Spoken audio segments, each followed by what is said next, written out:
శ్రీశాంత్ని హర్భజన్ సింగ్ కొట్టిన సిచ్యువేషన్కి ఇప్పటికి 18 ఏళ్ళు అయింది. ఫస్ట్ టైము ఈ ఇన్సిడెంట్పై శ్రీశాంత్ ఒక పాడ్కాస్ట్లో మాట్లాడాడు.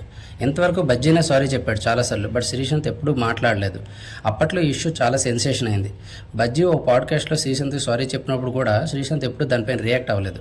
ముంబైకి కింగ్స్ 11కి జరిగిన ఐపీఎల్ మ్యాచ్లో ఇది జరిగింది. మ్యాచ్ అయిపోయాక షేక్ హ్యాండ్స్ ఇచ్చే టైంలో శ్రీశాంత్ని హర్భజన్ సింగ్ కొట్టాడు. అప్పట్లో ఆ వీడియో డిలీట్ చేశారు, కానీ తర్వాత మళ్ళీ లలిత్ మోడీ రిలీజ్ చేయడం, మళ్ళీ అందరూ దాని గురించి డిస్కషన్స్ చేయడం స్టార్ట్ అయింది.